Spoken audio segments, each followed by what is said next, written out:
Okay, so hello everyone, welcome to the URBONUS podcast. I'm the host Donatas URBONUS, saying hi to you from Manila.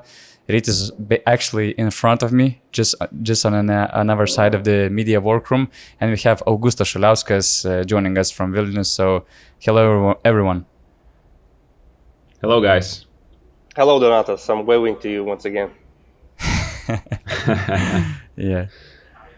I mean, it's crazy. Like at the beginning of the competition, I thought that, okay, so far the group stage is a little bit boring, at least the round one.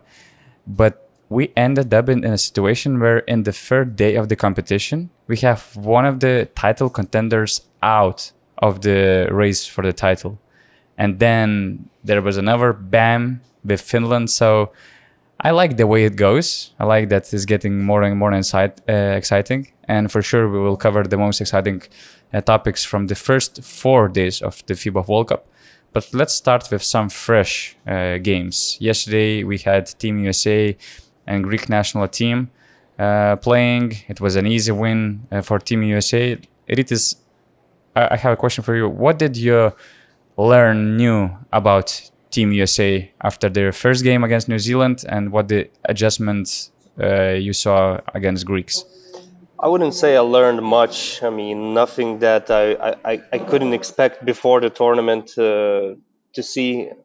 But the good thing is that, let's say in the second half versus Greece, they stopped running to fast breaks on every single occasion, and they limited their turnovers actually. So we got to see a little bit more of their, let's say, positional play on offense. Actually, for the first time in this competition so far, we've seen Team USA not taking a shot in 24-second shot clock. For the first time, they had a shot clock violation. I'm not sure if it's going to happen again, but it did happen once versus Greece, and it's becoming a sort of a tradition that the game starts with a traveling violation for Team USA. So this time it was Brandon Ingram traveling on the very first play. But also, I loved how Jalen Brunson performed in this game. He started with Thomas Walkup on him. Walkup doesn't need any introduction for European viewers. Everybody knows that he's one of the best defenders in Europe, but Jalen Brunson just got 6 points in a row against him casually.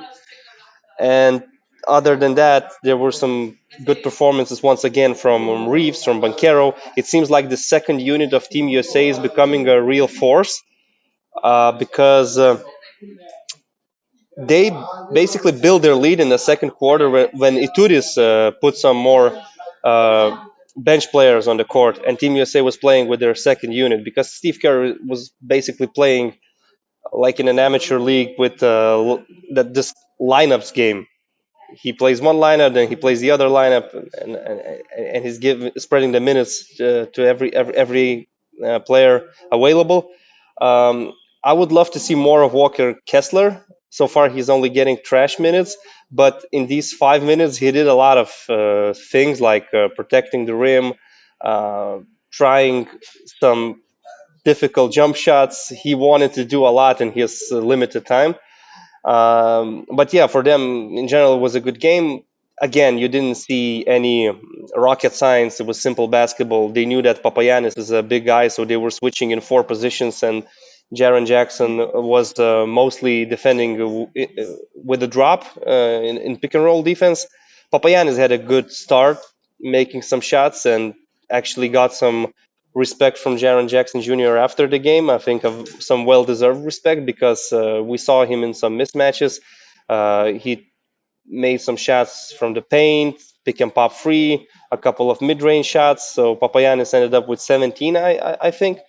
But yeah, I mean, Greece is obviously a stronger team than New Zealand. So maybe Team USA was a bit more serious approaching this game.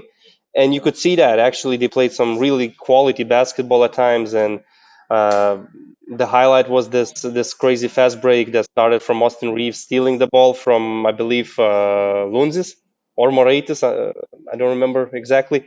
Then passing to Halliburton. Halliburton through the back to Reeves. Reeves is jumping for a layup. Then there are two Greek players jumping on him.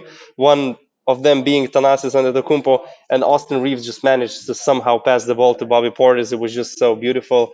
And I have to mention Thanasis because it was not his night. He probably wanted to show more versus USA. He missed 4 free throws, but he got his dunk. So you got to give him credit because he got his dunk. Yeah. There are two moments that I must mention. First of all, the fast break situation you mentioned. I remember that after that play, USA was like up by 25. It was in the middle of the fourth quarter, and exact after that transition play, Itudis took a timeout. And when Team USA, returned to the bench, there were no instructions by Steve Kerr. He just stepped aside. Players were joking about that transition play because although the passing was smooth, the layup by Bobby Portis was a bit rusty, so the players had a lot of fun. So basically that was it about their timeout. In Europe, you would never see that. I mean, despite being up by 25, nobody cares. Šarūnas Jasikevičius draws some plays, shouts on somebody of not making a smart foul in bonus and stuff like that. So that was another, unusual thing for us to see. Actually, if you remember that one play in the second quarter where Halliburton threw a nice bounce pass to Banchero, and Itudis again called a timeout. After that play, Steve Kerr seemed like the happiest man in the world. I mean, he just looks so happy for these guys and the way they're playing so far, and they're enjoying their time here. You can see that even after the game, the way they're bantering each other and joking, like Anthony Edwards joking to Austin Reeves about this whole Austin thing. It's really fun to see so far, but again, they're not getting tested to their limits, and they won't be at least until quarterfinals or semifinals, in my opinion. Hey, Team USA bench is becoming a thing because my media tribune was basically over the Team USA bench, and I think that Halliburton is riding that, that wagon of Team USA bench, making fun of everybody. And for instance, you mentioned this Thanasis dunk, that he had his dunk. I remember he turned to Team USA bench. He was just flexing and being very excited about his dunk. And it was like Mikal Bridges, who just pointed to the scoreboard, and the scoreboard said that, USA is up by 28. So that was an interesting message, but they were trash talking Thanasis all the time, especially when he missed those 4 free throws. They just burst and laugh, watching that play, and that's why I asked Tyrese Halliburton, who made a bigger distraction, the Team USA bench or that GOAT guy who also deserves a credit for becoming a thing in this FIBA World Cup. I'm sorry, guys. I was listening to you. I didn't see the game, so I was listening to you for like 10 minutes, and I'm like, when are you going to mention the guy that was making goat sounds? Because that was probably the number one main story of the match. I'm not trying to be disrespectful, but it was just all over the social media. You could hear it. I was listening to the background to read this commentary actually in Lithuanian, and all I could hear was like just this goat sound. And the fact that Anthony Edwards responded to it is just amazing in my eyes. And I just loved how. Yeah, continue. And I just loved how Donatas as well asked Tyrese Halliburton after the game this great question. Who makes better trash talking? Like who gives you more distraction? Team USA bench when you're shooting from the corner, or this goat sound? That was an amazing question, and I saw that Tyrese as well liked it a lot. His reaction said a lot about it. He just was too polite with his answer, so I expected a little bit more trash talk from him. I think Mikal Bridges also did too small to one of the Greek players. I'm not sure who the guy was, but he definitely did it. Talking about that guy making goat noises, actually Team USA made 22 free throws in a row. So if his aim was to force them to miss some shots, it didn't really work. I think Banchero was the guy who missed their first free throw after 22 successful attempts. But on a more serious note, what I would like to say is that we actually talked about it once the roster was announced. And we said that it's a good team for FIBA basketball because they will have good spacing. They have great spot-up shooters. And it was clear to see in this game. When they couldn't run in transition, when they had to play some sets, they would always find an open look. And when you see guys on the floor like Bridges, who loves to shoot the corner free, Cam Johnson as well, um, Anthony Edwards, Jalen Brunson, all of them are good spot up shooters. Tyrese Halliburton, they can also shoot off the dribble, of course. They can do a lot of things. Austin Reeves. So they ended the game with like 44% from free, I believe, something like that. And it's clear to see that they're not intimidated by zone defense. I think Itudis tried the zone just for a really short stretch. Also, the thing is that it's kind of hard to set up the zone when Team USA gets to the other side of the court so quick. So when they have plenty of shooters on the court, they have shooting even from the center's position because Jaren Jackson can shoot the ball, Bobby Portis as well, Banchero. Uh, it's a problem for the other teams because some Team USA squads that we've seen in the past, they had at least some weak spots you could expose in certain situations. Talking about this team, there are not too many weak spots I can see. Of course, they haven't faced a dominant center yet, a guy like Jonas Valanciunas, for example. But when you see them sharing the ball, making extra passes, and making spot up shots, it's kind of scary. You're thinking that this is gold medal material, but of course, they only played New Zealand and Greece, and this is not the real Greek national team. I mean, let's say if they had Kostas Lukas in this game, the way USA was defending with the drop, Kostas Lukas would be cooking with his mid-range abilities. And Thomas Walkup or Lorenzakis, they're not known for their mid-range game. They took some shots, they made some shots, but it's basically not what they're used to. So even having a point guard like Lucas on the floor could make a difference. I'm not even talking about Giannis. And I think that, and you could sense that Americans would like to test themselves against Giannis, who is considered one of the best players in the world right now. So yeah, this is not the real Guys, potential of Greece. I have a question for you guys. How did you like Austin Reeves' game? Because I saw him getting a lot of praise on Twitter, and especially the guys who covered the Lakers, even moreover. And one guy I really recommend following on Twitter is Tim_NBA, and he asked the question after the game. In which position Austin Reeves is as the best ISO player on this team right now, and everybody was making answers, in the comment section. And after 1 hour and two, he wrote that in this last season in the NBA, Austin Reeves had a higher self-created shot making rating in their metric than any other Team USA member. So how was Austin Reeves' performance in this game? Because I see the stat line and I'm like, okay, is he becoming that guy? Because first game he was amazing. I think his plus minus was one of the highest, and he was playing a lot of minutes. And in this game, 15 points, 6 assists, I believe, 15 points, 5 rebounds, 6 assists, and 2 steals. I mean, he's been their most consistent player so far, and it's that second unit that I've mentioned. When they play the second unit, that small lineup with Banchero as a 5, they usually go on a run. That's what we're seeing so far. And Austin Reeves has so much flair. He's got the moves. It looks like he has something from Jamal Crawford's book, something from Luka Doncic's book, and he's got everything. The way he was fouled twice on a jump shot when America was on a dead play with the clock running out, and he just managed to fool his opponent, to trick him, and to draw the foul. So yeah, the guy so far has been really impressive. And at the moment, his decision to represent Team USA, not Germany, seems like the right one. And the same goes to Paolo Banchero choosing USA over Italy.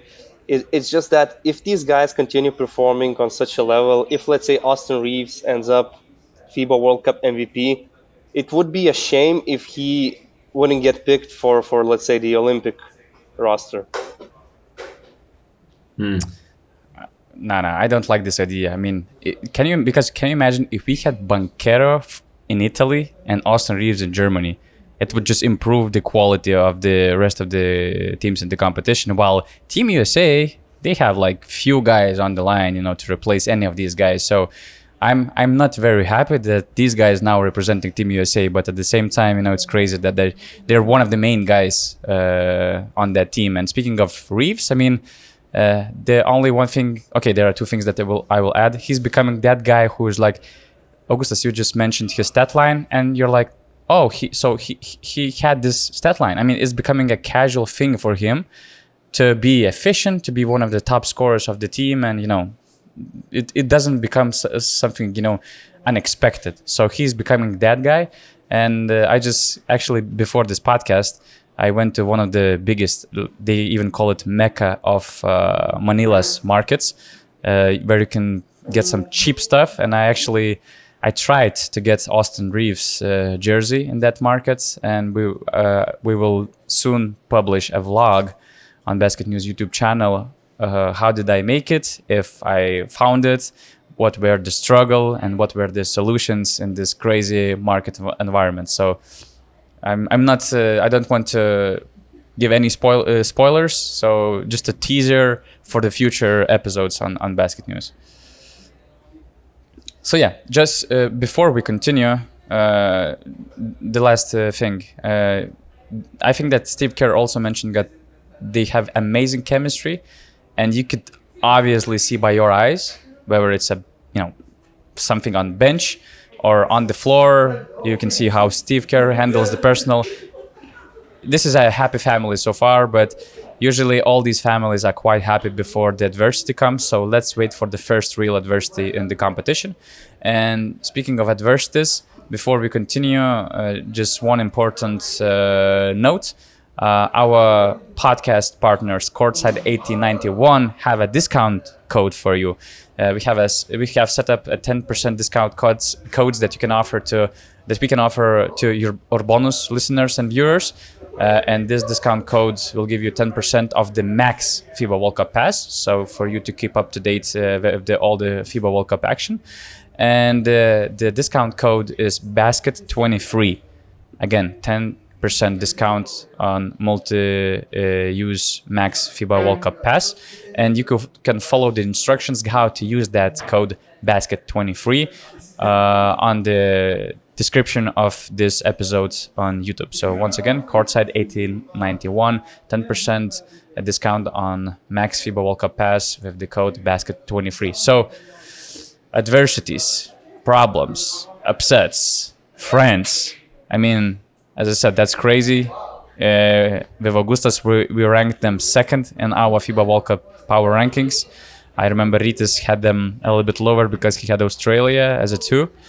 But probably nobody could see. Although they were like, I don't remember who was saying this particular thing, but there was something like, if they lose to Canada, they might be a little bit nervous. And if, Latvia comes with some crazy shooting night, there might be some interesting things in this FIBA World Cup. But that was said before Porzingis was injured. But again, the odds to see France losing to Latvia is just crazy. And before you share your impressions, let me know whose fault of all of this collapse. Do we need to change Vincent Collet? Do we need to do something with vets? Do we need to do something with other players? Or as Nicolas Batum addressed, they need to bring Thomas Hurtel, for instance. What do you think about this whole situation and main reasons of their collapse? I was really surprised to see such a response from France after their game with Canada, after losing by 30 points. You would think there would be a response, let's say, in energy at first. This would be your first impression about what changed in France's game, because I think it was in our podcast we mentioned, I don't know, it was me or Rytis, the note you said that if they lose to France, if they lose to Canada, and then they have to play Latvia, and basically the championship depends on these games if you go further.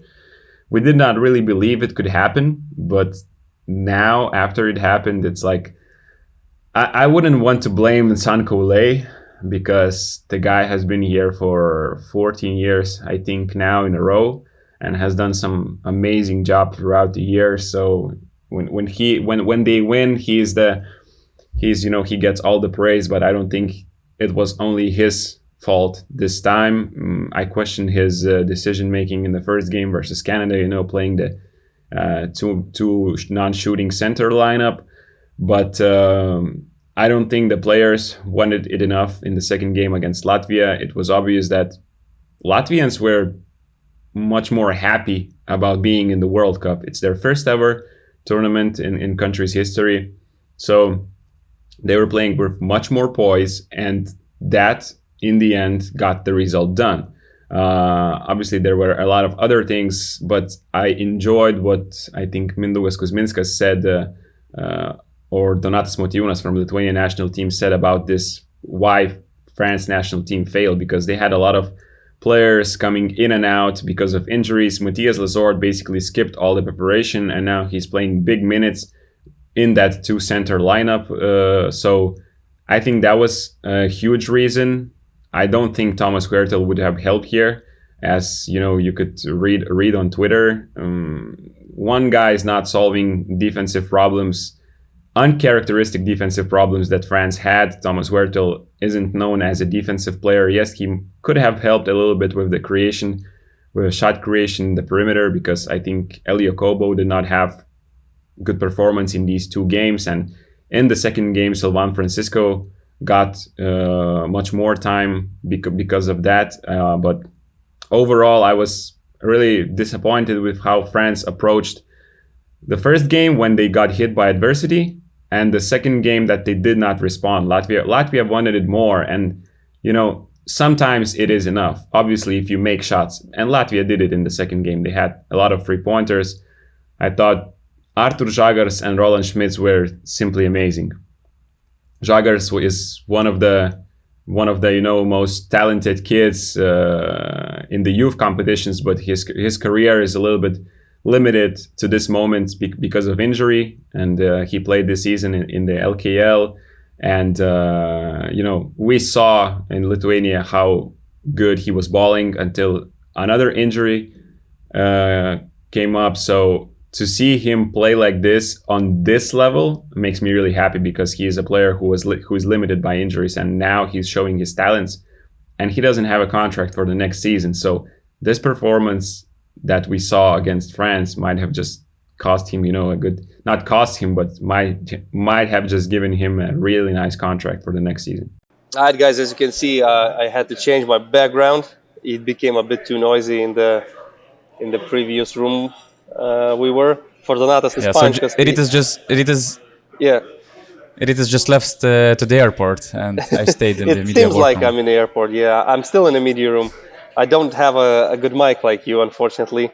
We probably have to invest more into my equipment for the next FIBA competition when we're traveling. Anyway, yeah, France, Latvia. This is the hottest topic right now. This is what everybody's been talking about. This is what some European fans are concerned, because France going further in the competition kind of benefits them, because France is in the Olympics as the host nation, and two best European teams get straight to the Olympic tournament via this World Cup. So if France, let's say, goes to a semifinal, they're a European team that knocks out maybe Spain and maybe somebody else along the way. But right now, France will have to play this walk of shame. How to say it?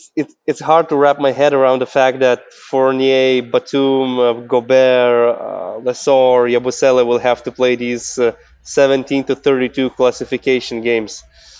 But yeah, that's crazy. They still have to go through all this torture. But that's the punishment. That's the punishment for not being serious, for not being dedicated to play defense. Because just August, as he mentioned about Thomas Hartel, I'm not sure if he was if he was a solution, because I think that all the problems, even from the game against Canada in the third quarter, it all started from defense, not being serious, not being dedicated to play defense, to be more disciplined, and that's just a punishment that you have to soak being in this situation. Look. The thing is, And this is a funny thing about these competitions. Like last year, France wasn't playing good basketball, but they just somehow got through the eighth final, quarterfinal, and they ended up with a silver medal. If they could just somehow overcome Latvia at least by 1 point, who knows? Maybe they would also end up in a final. The thing is, when they were up 11 in the third quarter, it looked like they are too calm. They don't really feel any threat from Latvia. From the body language, you could read that they're feeling calm. We're up 11. We're gonna win this. There are way more serious teams waiting for us in the second round and going further. But then Žagara started making shots, some big plays from Roland Schmitz, some long rebounds that Latvians grabbed. Particularly in my mind, there is this one sequence where I think Latvia missed a three-pointer. There was a long rebound. Davis Bertans just grabbed the ball, took a few steps behind the three-point line, and buried a free. And when it became a close game with 2 minutes left, I think it was like a 1 point or 3 point game. At that time, the experience and the talent doesn't matter as much because Žagars was feeling his flow. The Latvians were feeling good about themselves. They had nothing to lose because if they lose to France, who's going to blame them? And they were playing this small lineup with Gražulis as a center and just switching on defense and doing all these things. Gobert had a really poor game. I thought his impact should be much bigger in a game like this where Latvia really doesn't have a solid center. But he's not the one to blame. Also, everybody has to take some responsibility. At the end of the day, they even had a good look from Sylvain Francisco to win the game. It was not the shot they planned, probably. They wanted to do something for Evan Fournier. The ball was stuck a little bit. But still, Francisco had a pretty good look at the rim, just couldn't hit the shot. The Colo, he was out of the game because of the technicals. And again, you're their best ball handler right now. People are depending on you. We can remember how France struggled when the Colo was out last year, and Thomas Hurtel, I don't think he makes such a big difference. The Colo makes a difference, and the Colo wasn't on the floor when it mattered the most, and that was a problem as well. But in the end, they lost because of their defense. And it's strange to say that because seeing this team, how much size they have, the physicality, how they can put Batum to pressure the other team's point guard, it's strange to say that France lacked defense versus Latvia with players like Artur Skuruc, Žagars, Gražulis, and others on the floor. Hey, give credit to Schmitz. Amazing game by Roland Schmitz. I'm giving on both credit ends to of the all floor, of them. 20 points. Even to Coach Luka Banki. This is a huge thing they achieved. I'm not sure if they can do more. They also lost Davis Bertans because of injury. I think maybe this was like a one-hit wonder. But hey, they already qualified for the Olympic qualifying tournament. So maybe next year they can bring Porzingis and fight for the Olympics. So good for them. Really happy for Latvia, and it's just a shame to see one of the powerhouses like France collapse in an important game like this.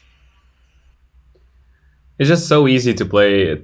It was so easy to play against France in this tournament. Both teams, what did they do? They just switched the ball screens, and Rudy Gobert cannot post up.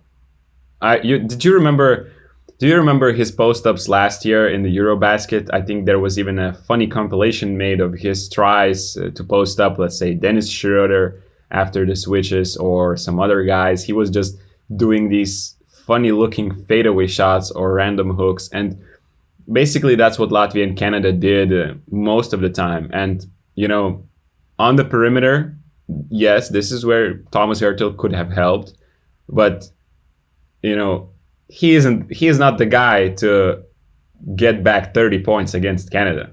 Like Thomas Hurtel is not doing that, and it's just so easy to play against France because Rudy Gobert, and even if you put Matthias Lassord in there, you play pick and roll, you switch, and then that's it. France don't have enough weapons, enough variety, let's say, how Germany has.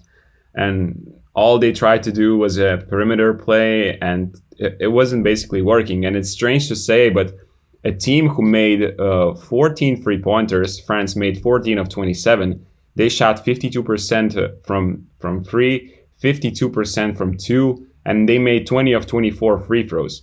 How often do you see a team lose when shooting like this?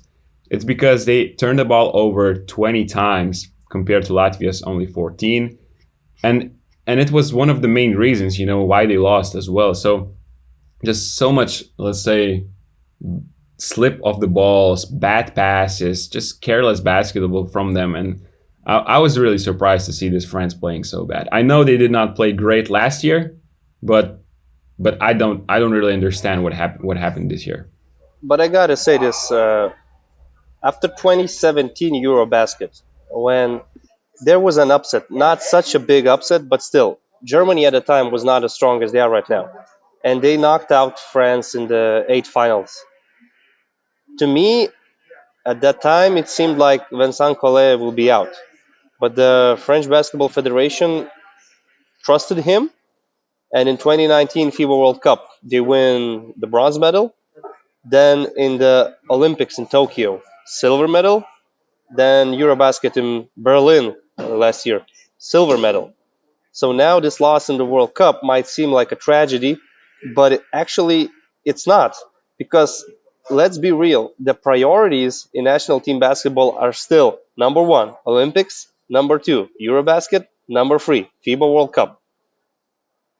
You can see from players declining to play in the World Cup and how many stars we had in the previous Eurobasket. They value Eurobasket over the World Cup. And France they're in the Olympics anyway. They're the hosts. So it's not a tragedy, but maybe just a lesson to be learned. I think it's a lesson to be learned for everybody, for everyone to look at the mirror. I don't think that Vincent Collet should be fired, because I don't think it's smart to make it happen before the Olympics. It's one of the reasons, because he knows the score very well, and to start a new project just less than a year before the Olympics, I don't think it's a good solution. And also, let's not forget that he has a great connection with Victor Wembanyama. And the Metropolitans, they build the connection. He might, and if he will be able to, he will join the French national team. And I don't see any other person than Vincent Collet who could, utilize him better in his game. So they should be patient. When Vincent Collet, as you mentioned, it's a failure, it's a collapse. But knowing their track record of the last few years, I mean, sometimes it's just normal to get those big soaring punches in the face, but they have all the tools to recover and bounce back very quickly.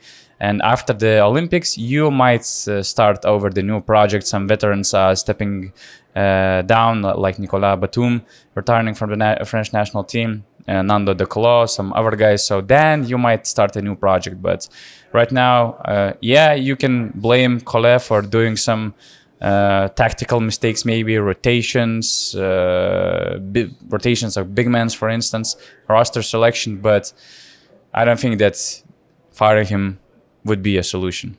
And what do you think about the other team, which was also mentioned pretty high on the power rankings, Finland, losing? I mean, they were in a tough group, so it's not like nobody expected that, but to lose against Japan and to be eliminated from the further competition in this way, probably it was a bit kind of a shocker.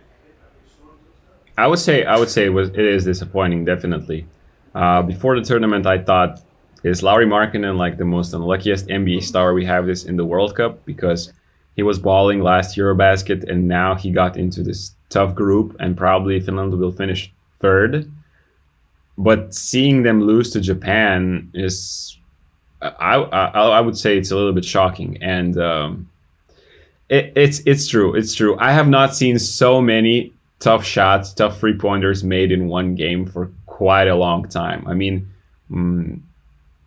Japan made some threes that you can't expect to hit in 2 games in a row. I mean, falling fadeaway 3-pointers, let's say layup shots, floaters, 1 meter and 72 centimeter guy shooting high arcing floaters against Lauri Markkanen. It's tough to hit those shots, and Japan hit almost all of them in that game. They were down by 13 or 12, I think, in the second half, and they recovered. And the way they did it is, you can't really, for some frees you can blame Finland because they lost track of, being in the help position and then tracking the off-ball movement of Japan players. But other shots were just tough shots. Even Mike James doesn't hit, or NBA players can't hit on this percentage that Japan hit in this one game. So one game comes to my mind is the same game, Germany versus Greece, the 17 3-pointers they made last year in the Eurobasket. Japan didn't hit as many frees, but the difficulty of those shots that they hit in the second half was just spectacular. So a bit of unlucky from Finland's perspective, but also they did not do everything in their power. And actually, it wouldn't be such a huge upset if Japan had Rui Hachimura. Then you could say like Hachimura almost matches Lauri Markkanen in star power, and then it's just up to the other guys. But Japan don't have Hachimura in this competition. For them, it's a big win, of course. You're hosting the group. You're playing in Okinawa, a comeback win with all these shots that you've mentioned. It's a great thing for Japan. It's not going to be enough for them to qualify to the second round, because it's kind of hard to imagine Japan also beating Australia. Yeah, they're playing Australia in the last game, but still, a lot of credit to these guys, the passion that they showed on the court, the way they played, the way they believe that they can overcome this 13, 14-point deficit. And Finland is kind of one of the disappointments of the tournament, but at the same time, you must understand that the difficulty that they have in this group, and whether they win versus Japan or lose, it wouldn't be enough for them also. So it's Australia's and Germany's group that's clear to see, and that was actually the highest quality game I've seen so far. Germany, Australia, if we're moving to that topic. Although we still have Dominican Republic, Italy that we will have to discuss. Donatas, I think you're on mute. Donatas, you are muted. Yeah. My bad. The thing I wanted to say about Germany and Australia, I remember that in the first podcast about the World Cup here in Manila, we mentioned that Canada made a statement win against winning by 30 over France. The Germany also, made a statement win, beating Australia without Franz Wagner. Augustas, you did a great breakdown, weighing in on their chances to be a team that might be a dark horse for winning the World Cup. What do you think about their potential? About Germany's? I think, wow, after USA, we had Canada, and I think we have to add Germany to this mix, definitely. What we saw from the game against Australia, that's quite a bold statement in my eyes. Beating Australia without Franz Wagner, who probably is their best, let's say, all-around player. I know the team's main engine is Dennis Schroeder. And to have him is a luxury not every team has. Let's not forget this guy was scoring 19 points in the NBA. He doesn't have trouble scoring on FIBA courts. He can create points from nothing. I love his move, the way he spins around. He's like, his back is looking to the basket, and then all of a sudden he does this 360 move and just explodes to the basket. And his ability to create points from nothing, just beating his opponents with speed, is amazing. And that's what he did in the start of the game versus Australia. And then, let's say, when the Australians were not giving him that much space.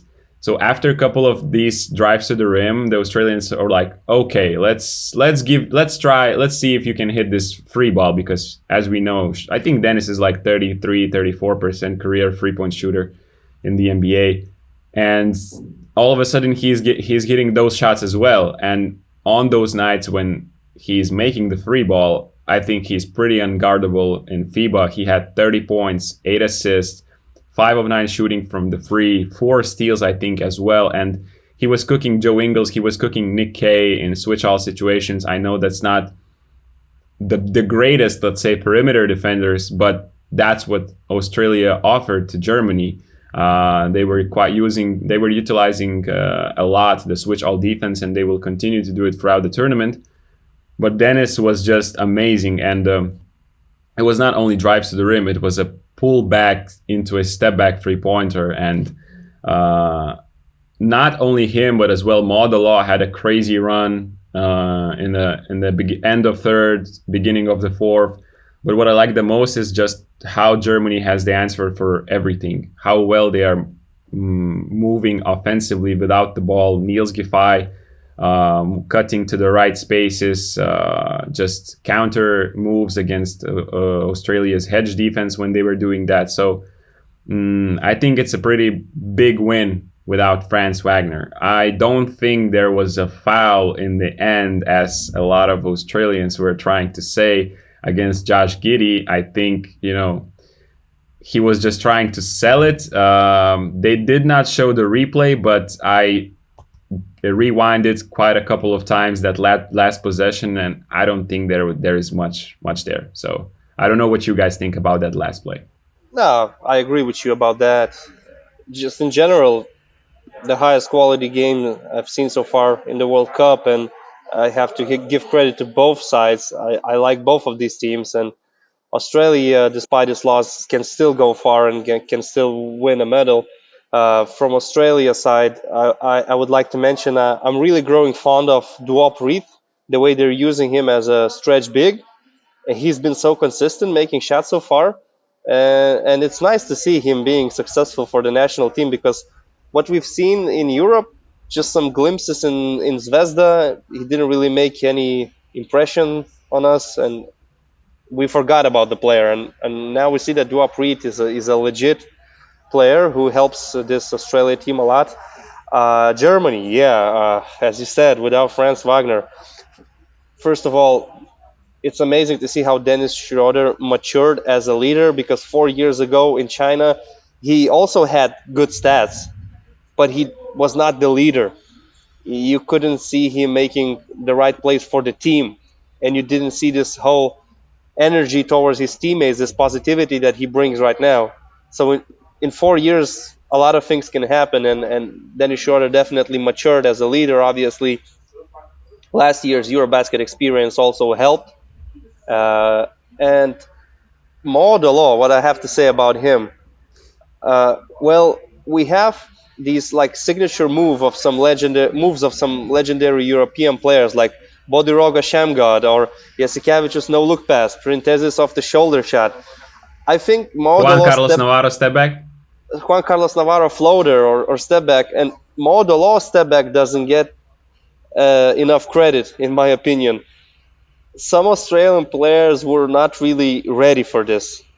I think there were 2 step back shots that basically he just blew the defender away, and after that he was a bit lucky because the bank was open on Sunday, so he actually had a free off the glass, and at the time it was just a 1 point or 2 point game, and that was a close game up until the end. I think, like I said, both teams deserve a lot of credit.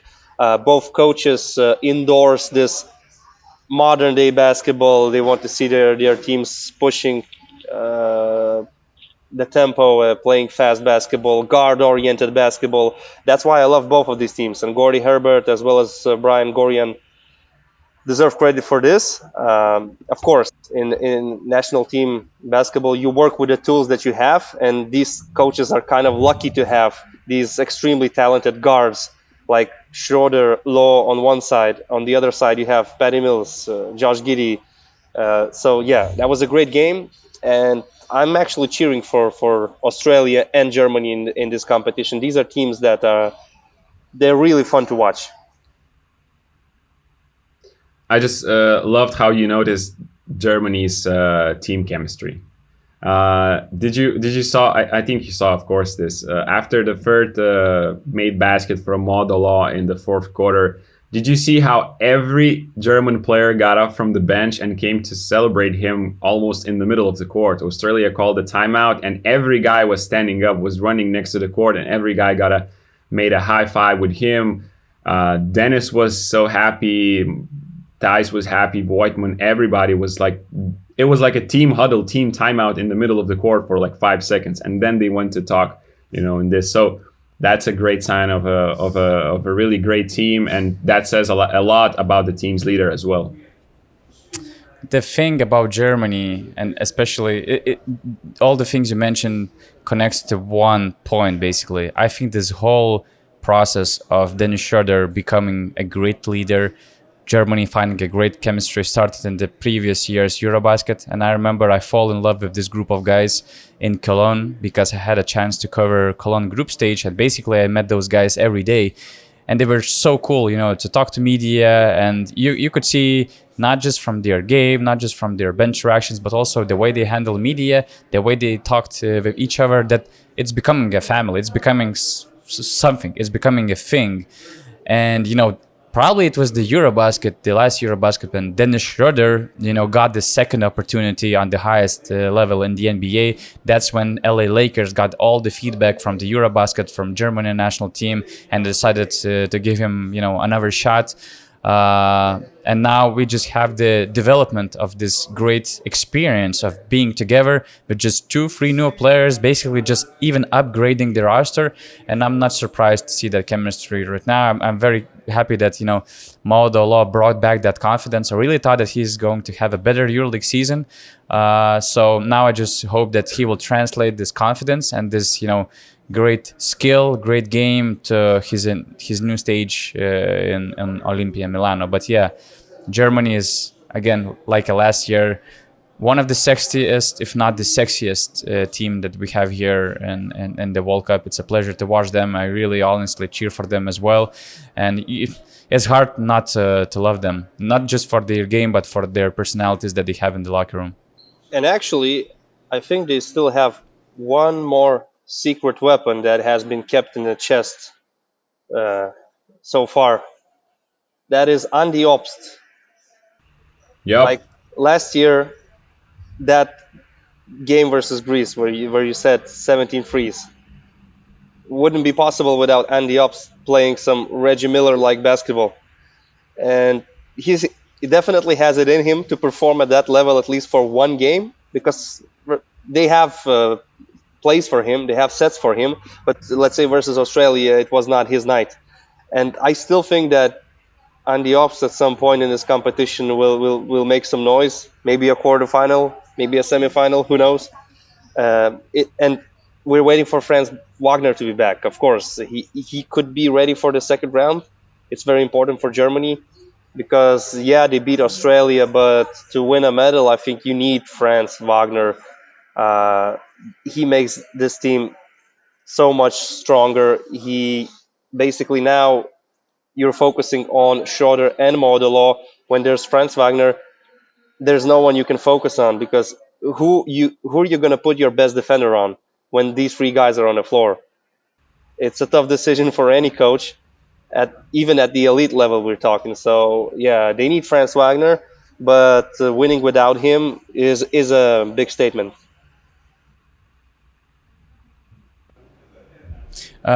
Before we will wrap up this episode with our best five of round two, I had this question in my mind because in the last couple of days, Noah Lyles' statement was really trending on United States media, but here in Europe as well.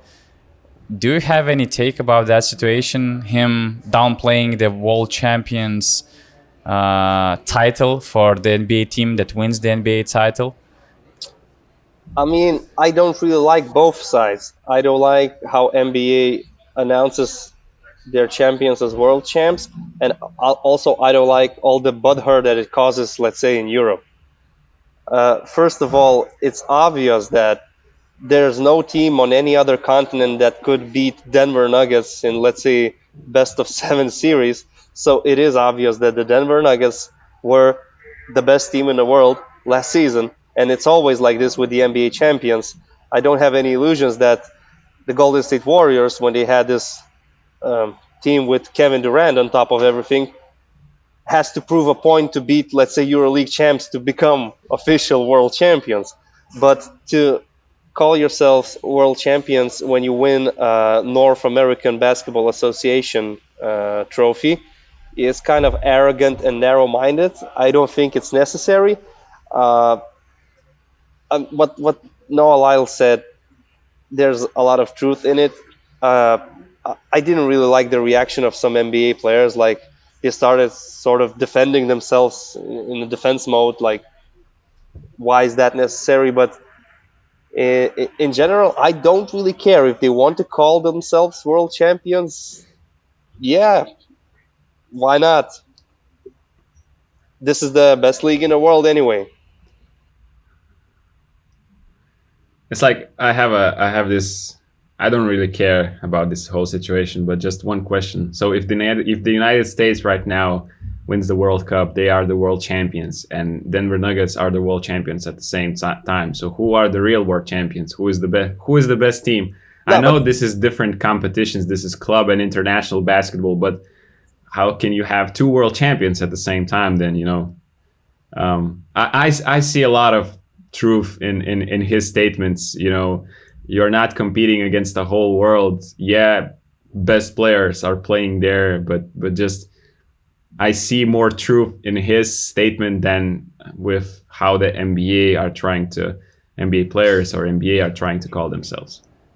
The only problem was delivery by Noah Lyles. I mean, because Why? I think that, I mean, I don't know. I just didn't like his delivery. Maybe he's that type of personality, but I love his delivery. if that was put in a different way, I think that would have a better, let's say, feedback in general about his take. Because actually, he voiced something that we, at least here in Europe, we all Europeans think that NBA teams calling them NBA world champions is a little bit silly. But as Rita said, I don't really care. But at the same time, I just see so much ego behind that, to call and label yourself world champions, even though we have these national team competitions. And I've never heard UEFA Champions League champions calling themselves world champions as well. So I don't know. Maybe this is just this cultural clash between Europe and North America, and that's where saw it's Reese's just comment. impossible. But they do call themselves world champions because after winning UEFA Champions League, they win the FIFA Clubs World Cup, and they even have a badge on the jersey to say that they are club world champions. So that's I don't They think have to play additional competition. Yes, which basically proves that nobody can match them. So if Denver Nuggets had to play an additional competition, they could Right. prove the same thing. I think some years ago there was this McDonald's Cup or something. I remember when Žalgiris won the EuroLeague, they probably played in this tournament with San Antonio Spurs involved as NBA champs. There was PAF Bologna maybe, and a it Brazilian says team. like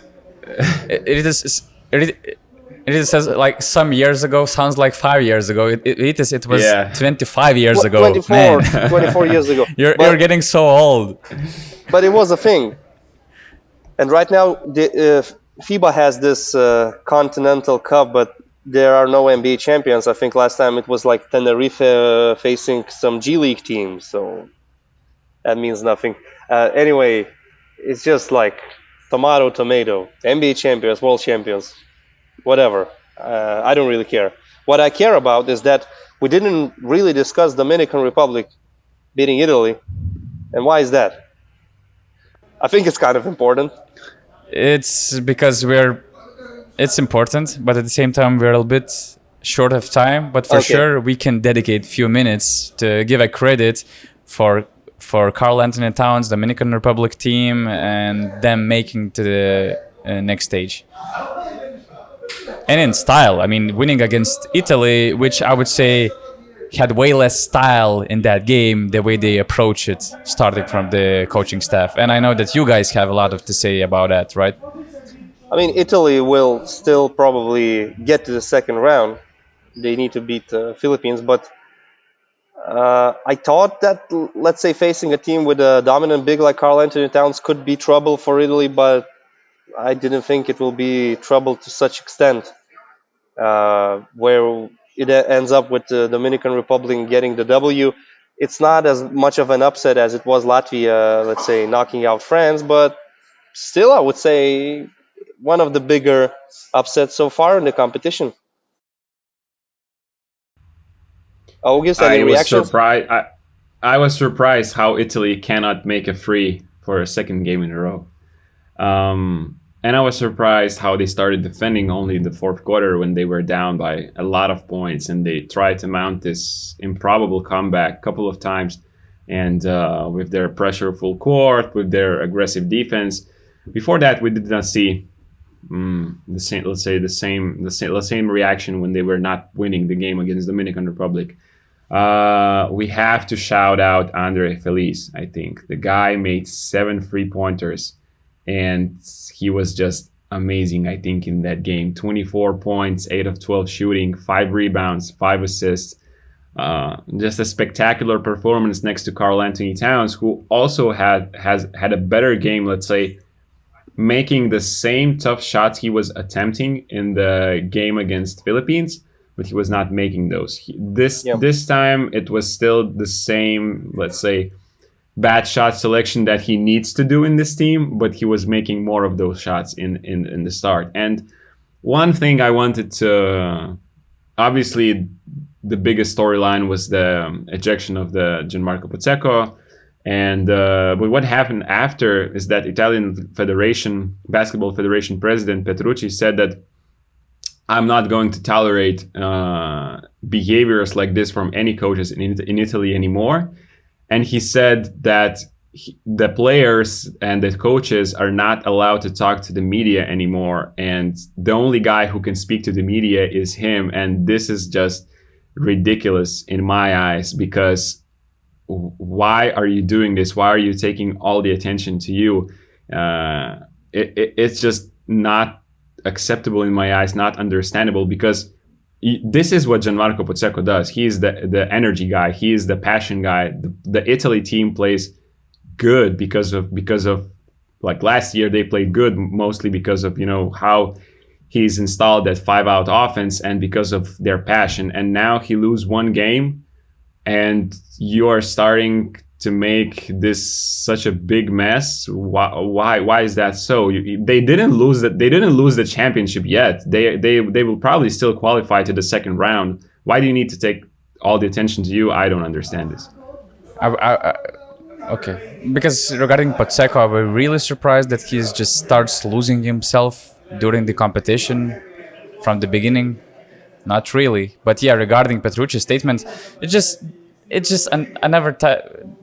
once again, I think how ridiculous this whole European basketball business is, because all these guys, all these clubs, all these national teams, they want to make money. They want to be popular. They want to be profitable. But nobody, they won't let you speak on media. They won't let you to promote your national team. They won't let you to promote FIBA World Cup or Eurobasket. I just don't get it. I just don't get it. How they think that money, do they really think that money starts just raining like we have those showers in Manila here? Nah, it's one of the ways, to be approachable as much as possible, to spread the word about the competition, to put the best names, the biggest stars, in front of cameras, to talk, to fill the stream of social media. That's one of the ways, and it's one of the most important ways. But no, let's make all these players, coaches, everybody shut up, put them off the cameras, and let's just wait until it starts raining with money. And especially after a situation like this is the storyline. You want to hear what happened. You want to maybe hear an apology to your team, to the country of Italy, or you maybe want to try to explain yourself. And I just don't understand. Whatever. Yeah, and I believe that we kind of answered we had BN Plus member Alessandro Escalona who had a question about Gianmarco Pozecco, how it affected Italy's team performance during the game, and some other stuff. So I think that we kind of covered that part, and maybe it's time to wrap up the episode, right? Because it's getting louder and louder in my media workroom, which Rytis left for good. So just one last question before we will go with our best five. So Tolly has a question, our BN Plus member, and you can also become a BN Plus member joining basketnews.com/plus. Very good subscription levels, very good prices. We have some great offers for you to join us to get a lot of extra features, including asking us questions, having a direct communication with the URBONUS hosts, also joining our WhatsApp chats where I would say it's probably the highest quality basketball discussion among fans that we have here in Europe, and also a lot of articles, breakdowns, and all the other stuff that we will produce during the competition and also the following season. So just this last question from BN Plus member Tolly. After the second round, which team player surprised you the most and which team player is more delusional? And yeah, we already covered Kole situation. That's an interesting part of the question about the delusional player. It's hard to answer that. Maybe players who disappointed so far in the competition would be a better way to approach things. But talking about the players that impressed the most, I've mentioned Karolis Jones in the first podcast. I have to say he's probably earning himself a contract if he hasn't earned one yet. A really good point guard. I like seeing him play. I like his style of play. Just to add, I think that Karolis Jones has a two-way with the Chicago Bulls or Two-way something contract. like that. Yeah. Okay, so things can change. Yeah. A two-way contract means that you're not a free agent, but you're as close as it gets. So Karolis Jones definitely. Seeing Patty Mills at 35 still leading in scoring is amazing. He's not declining, definitely. What else to say? From the underdog teams, well, of course, we have to speak about Rondae Hollis Jefferson and the miracles he performed yesterday, Jordan versus New Zealand. That was amazing, really. What do you guys have? I have a good pick, I think, for the most disappointing guy so far. I think when I will say his averages, you would probably think I'm crazy, because he's averaging through 2 games. He's averaging 14 points, 4 rebounds, and 10 assists, and he's number 1 in the tournament in the assists. So how you would say, how can a guy averaging a double-double can be a disappointment? But I'm talking about Tremont Waters from Puerto Rico, and he's shooting 27% from the field. He has made only 8 shots of 29 in 2 games versus Serbia and South Sudan. And next to those 20 assists, he has 13 turnovers, so 6.5 on average per game. So the averages look good overall, but I think I was expecting definitely a little more from him in terms of field goal percentages and a little bit less turnovers. I know he has the ball in every possession for Puerto Rico, but 6.5 is not compared with 10 assists, is not a very great, let's say, assist to turnover ratio. So that's my probably pick for the disappointing player so far in the tourney. Then Donatas, who do you have? I think for me it's too early to exclude something.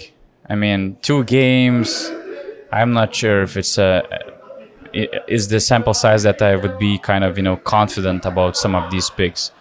So at least I will wait until the end of the group stage. But yeah, we can start with our best 5s, right? Yeah, let's do that.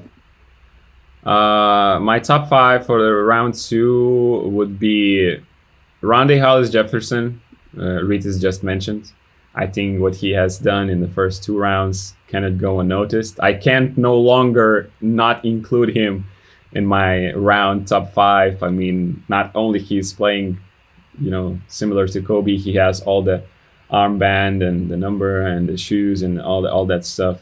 He's doing some incredible stuff. He's basically playing alone for that Jordan team. What did you want to say? It was it just, I mean, I think that Rondae Hollis Jefferson is a guy who we should stop with a little bit to discuss, his presence in the FIBA World Cup competition. I mean, first of all, I was shocked to see him in Alitus like a month ago when he was at the back of the Jordan team bench when they played three miserable friendly games against Lithuanian D or A, E, F Reserve team. team. I don't know.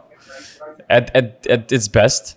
So I was really surprised to see him there, and he got the passport at the last minute. And the importance he brings to Jordan team is an amazing. And you could say that okay, he's scoring some crazy numbers, but at the same time Jordan team is losing. But they were competitive. They were competitive in both games, even against Greece. So.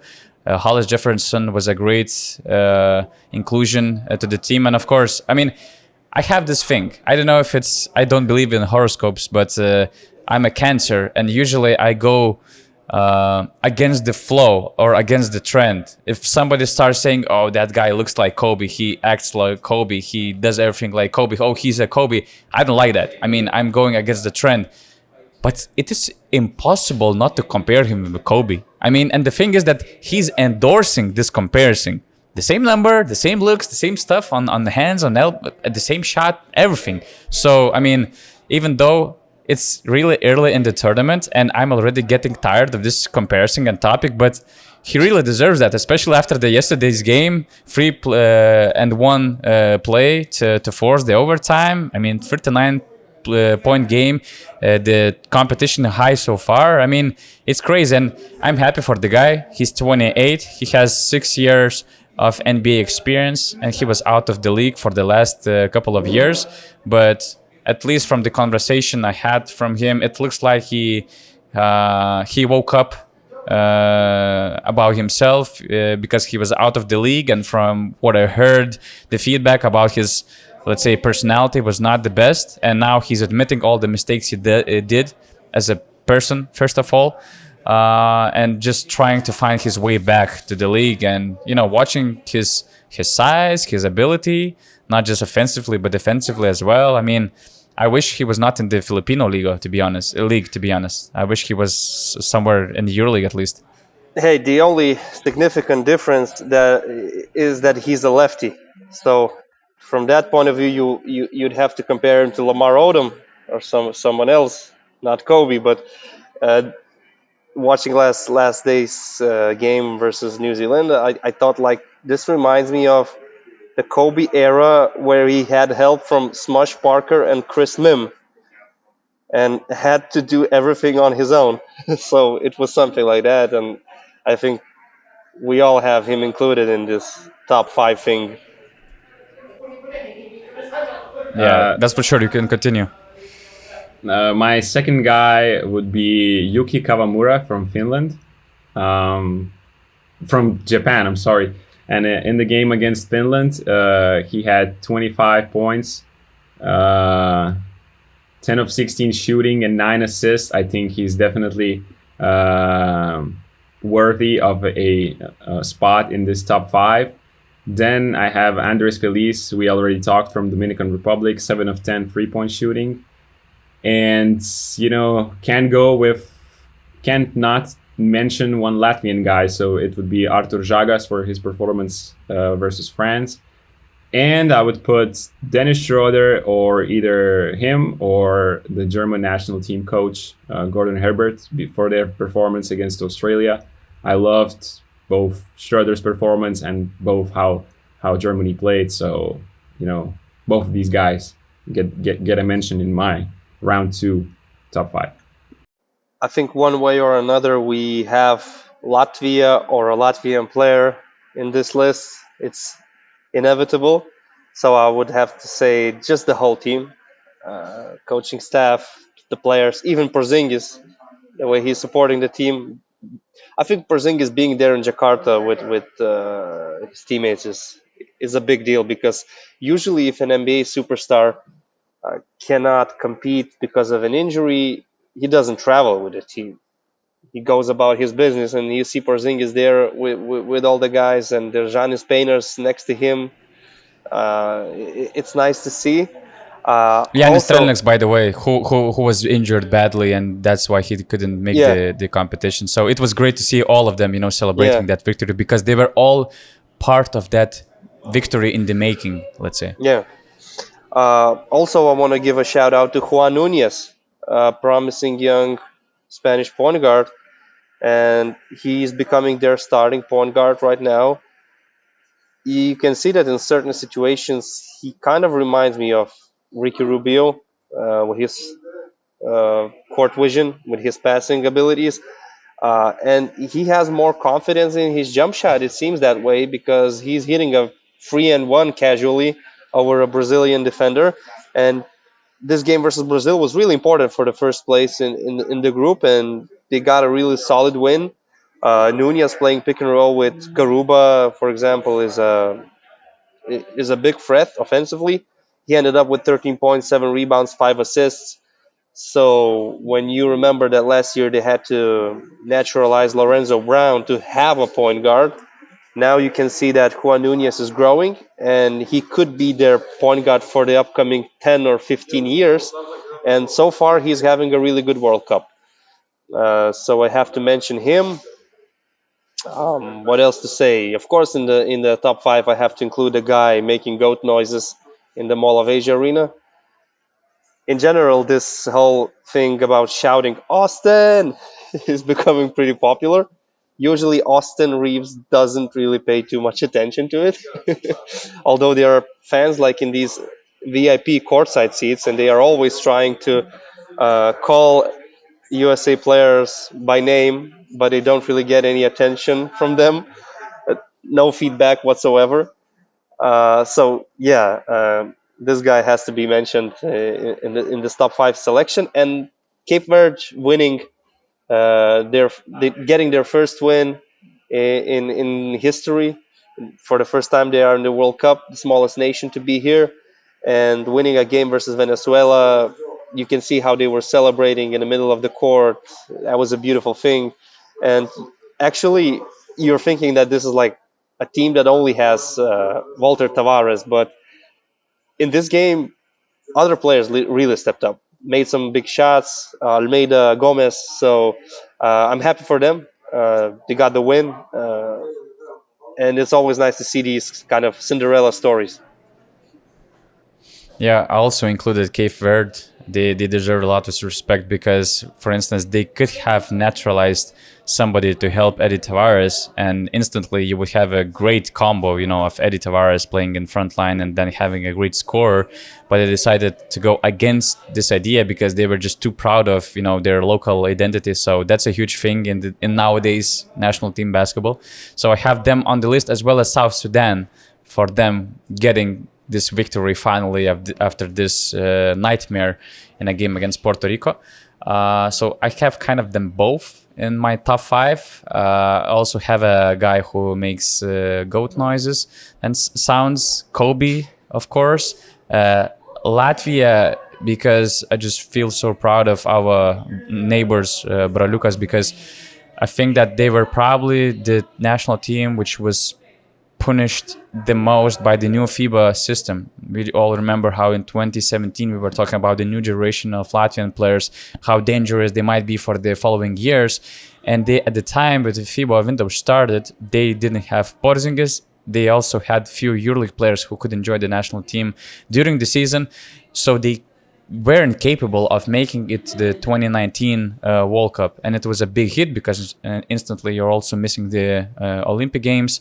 So finally, they return. The worst thing is that they return with a lot of missing players, missing star player. Some of these players who had a lot of potential, they let's say the direction of their careers has changed significantly as well. But at least they're getting this victory. To see them celebrating, they deserved that in all those years. So I'm really happy about them.